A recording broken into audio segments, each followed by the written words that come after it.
Hello viewers, this is Expose 247 where we reveal Christ through the pages of the scriptures, and this is a very special day today because we are doing the grand finale on this Prodigal Father series. We started a while back.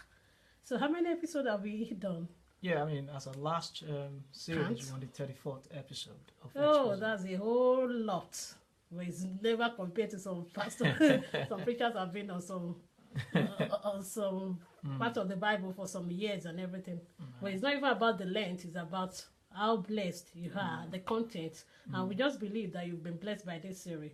So today we just want to do a crash course, a condensed session on this series. And that will be a very good opportunity for anyone who has never joined before, because you have the opportunity. We are looking at this scripture, this passage in a fresh light. We are looking at it. We are trusting the Lord for a fresh revelation. We are trusting the Lord that some other truths will be reinforced. We are trusting the Lord for some things that might have been missed that will come to light today. So we're going to start today and tomorrow to round off this season, and we're just hoping that you're going to be there today. Even if you've been joining for the all the 34, you just need to be here today, and you need to hear tomorrow, because there's I know there's going to be something special, something new about this passage. So I think we should just jump into it, and then let's get it started. Now, viewers all over the world, this is one of the this parable that Jesus spoke in Luke 15, verse 11 to 32, is one of the most highly revelational parable that Jesus has actually ever spoken in the scriptures. And then you see, if you want to understand the true nature of things, not just about God, but about yourself and about humanity as a whole, this is a parable to look to. So today we're actually doing a summary. I mean, we've titled today part 1. So we have the summary part 2 tomorrow regarding the whole of this Prodigal Father series. So let's get into it. Okay. Now, you see, the study of the parable, actually this parable starts from verse 11, Luke 15, verse 11. And you see, it starts with a younger son. The Bible says a man had 2 sons, and the younger son went to his father. And you see, the reason why this parable is very important is to start with. You want to wonder the issue of what this younger son wanted from the father. He said, "Give me the portion that is due to me." And then the question that arises, if you are a deep thinker, somebody who meditates on the scriptures, you wonder, what does the younger son want to achieve in asking the father for the portion of his inheritance? And because you know why the question becomes important? It becomes important because this younger son was already in the house. This younger son already had access to all his father's resources. He was a son. He had a retinue of servants at his beck and call. So what does he want extra? I mean, it's not that he doesn't have all that he needs in the house as a son. So we begin to wonder, what does the younger son want to achieve by asking the father to divide the inheritance? And there's only one answer to that question. He wants control. He wants independence. How did I know that? Because immediately, as soon as he asked for the inheritance, the Bible says he went away. So, I was expecting you to tell us the background, the preface, how did the story come about, who are the audience and everything done. Okay, well, thank you for making reference to that. And I think What's the point? Because we really need to know how. Yeah, I mean, thank you for that. Before we actually get into the story itself, thank you for bringing that to my my remembrance. You see, we need to talk about the first thing, which is the audience that were there when Jesus spoke this parable. The reason for the parable, the motivation for the parable. You see, the Pharisees and the Sadducees and the scribes, they actually accused Jesus of eating with the sinners and the publicans. And you see, instead of Jesus taking time out to explain to them the reason why he was eating with sinners and publicans, Jesus used this parable to illustrate to the Pharisees and the Sadducees the reason why Jesus was sitting and eating with the sinners and the publicans. So this parable was supposed to be a thing that Jesus would use to say things that even the Pharisees and the Sadducees were accusing him about. But you see one thing, when people that do fine art and who do design, they always say one thing, that a picture can speak a lot more than 1,000 words. So this parable was just a means of Jesus showing the Pharisees and the Sadducees the whole point of who the Father is and what humanity is in general. And so the 2 sons in this parable actually reflects all of humanity. The younger son and the elder son. You can categorize every person on the planet Earth today. Every person that is alive today can be categorized into the younger son and the elder son. So Jesus used this parable not just to speak to the Pharisees and the Sadducees, but to speak up to all of mankind. And this is the backdrop of that parable. And you see, going beyond that, the parable started with the younger son. And like I said before, the younger son asked the father for his inheritance. And you see, you need to understand that the reason why the younger son asked for inheritance is not because the Bible didn't tell us that the younger son in Luke 15 verse 12 was being deprived of some things. The Bible didn't tell us the younger son was suffering in the house of the father. The Bible didn't tell us that the younger son didn't have all the things that he needs. So it means the Bible tells us that the father had a retinue of servants. So this younger son is a son, and he was a son in the house, and he had access to what the father has. So the question you want to ask is, why is the younger son asking the father to give him the portion of his inheritance that was due to him? And the only answer to that question will be that he wanted independence. He wanted control. You see, how did we know that? Because as soon as he got the inheritance, verse 12 and verse 13 tells us that he went his way into a distant country. This is what he was looking for, control and independence. And let us stress this fact.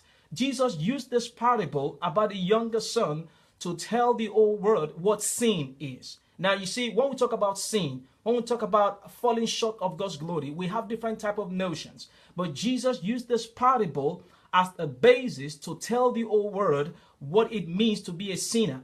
And you see, if you notice in the parable, the fact that remains there is the father had everything. The father was willing to share everything with his sons. But you see, when we talk about independence and we talk about disconnecting from the father as the foundation of sin, we might not appreciate this until we understand the reason why God created humanity. If I ask you the question, why did God create you? Why did God make mankind? Did God make mankind because God was looking for ministers of the gospel? Did God make mankind because he wanted servants who would preach the word? That is not true. And I'll tell you the reason. Because the Bible says he already made angels. He said, are they not ministering spirits who have been sent to minister to those who be heirs of salvation? God already created angels who were doing the bidding of God. They would do the bidding of his word.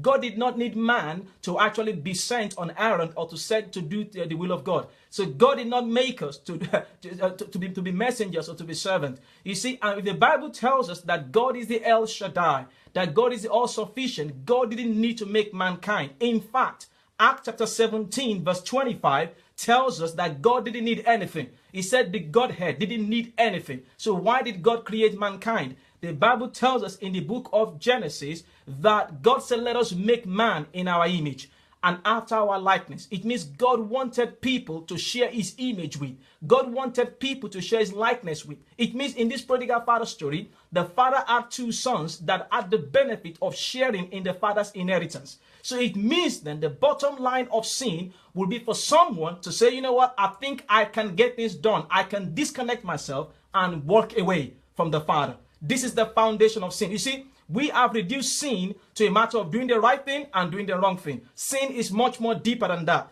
When somebody disconnects themselves, when somebody says, you know what, I think I can run the show of the inheritance by myself. I think I can do things by my own effort and my own energy. This is the foundation of sin. So Jesus redefines what sin is by presenting this parable of showing us a younger son who was not just contented to being a son in the house, enjoying the benefits of the inheritance. He wasn't just happy enough to enjoy the inheritance in union with the father, but all he wanted was to be independent. And that's the foundation of sin. Now, if you think about it, look at how Satan deceived the first man and the first woman in the Garden of Eden.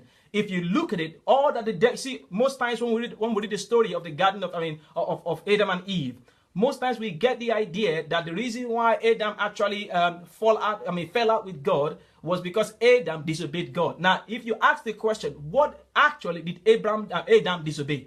What did he disobey? Now, it's not that God gave Adam instructions just to see how far Adam can actually disobey God. God doesn't have time for those kind of jokes. The reason why God gave him an instruction was simple. God said to Adam, don't eat of the tree of the knowledge of good and what? Evil. Why did God say that? You will know later by what you see what the enemy did. What did the serpent do? The serpent went to Eve and told Eve one thing. Please take note of what the serpent told Eve. The serpent said to Eve, God knows that in the day you eat of the fruit coming from the tree of the knowledge of good and evil, in that day you will become like God, knowing the difference between good and evil. You would not need him anymore. You would not need to stay in connection with him anymore. You would not need to draw from him anymore. That's why the book of Hebrews chapter 5 says we are supposed to discern between good and evil, not just to know, to get the revelation from the Father. So the whole point of the attack of Satan in the Garden of Eden was to tell mankind, you can do this. You don't need him. You don't need to take from him. You don't need to receive life from him. You don't need to receive revelation from God to know the difference between good and evil. You can run this show by yourself. And that was the main thing that was disobeyed in the Garden of Eden. And you see, there's the same attack that came on Jesus. And that was the same attack when in Matthew chapter 4 tells us about the temptation of Jesus. If you look at the temptation of Christ, the foundation of that temptation was to tell Jesus to be independent of the Father. So we see in this story that this story started with a younger son who didn't just want to enjoy the Father's inheritance, but who wanted independence, who wanted to be disconnected from the Father. And so in this parable, we see the starting point that shows us that the whole bottom line of sin and disobedience, as we see in the life of this younger son, was disconnection from the Father. Yeah, so we could see that sin was redefined. Sin was redefined. In this story. Sin is about being disconnected from the Father's life. Sin is about humanity saying, you know what, we don't need the Father. And that's why Jesus said in John chapter 15, he said, without me you can do nothing. I am the vine, you are the branches. He said, no much more can a branch survive without the vine than you can survive without me. That's why we're created. We were created to share in the Father's glory. God didn't need humanity. God never needed us. God wanted us. He wanted us to be part of the family, to share in his glory. That's why we were created. That's why we were made, to share in the Father's glory. And that is what the younger son missed in this starting story. The younger son wanted the inheritance, but he wasn't interested in drawing revelation, in drawing life, in being connected with the Father. And you see, it doesn't matter whether the younger son or the elder son. If you look at it, look at the elder son as well. The elder son had the same foundational problem. The elder son was trying to say, you know what? I cannot derive my sense of righteousness. I cannot derive my sense of holiness or my sense of purity from the Father. I think I can establish my own righteousness. That's why Jesus spoke about this, about Israel. You see, about the Pharisees and the Sadducees. And even Paul wrote about them. Paul said, there's a pain in my heart. Book of Romans chapter 11. Paul said, it's so painful to me that my brethren, the Israelites, are forsaking God's righteousness and have gone about to establish their own righteousness. So the problem and the foundation of the error of the Pharisees, of the Sadducees, of the Jews is this, the same foundation. It is that mankind can get things done. We can establish our own righteousness, and we don't need the righteousness that only God can confer. And this was the problem of the elder son. So in summary, you would notice, if we use the barometer, as it were, if we use the yardstick or the foundation of Jesus' definition of sin, we would notice that the younger son and the elder son have the same problem. You see, the reason why there are so many hypocrites today, especially who are Christians, is that we don't understand what God calls sin. We think sin comes all the way down to what you do and the activities you perform. Sin is much more deeper than that. Sin is a matter of identity. Sin is a matter of where do we derive the sense of our value from? Where do we derive the sense of who we think we have from? It's an identity problem. It is not what you do that is called sin. Primarily, I understand that doing the wrong thing, committing evil is sin. I understand.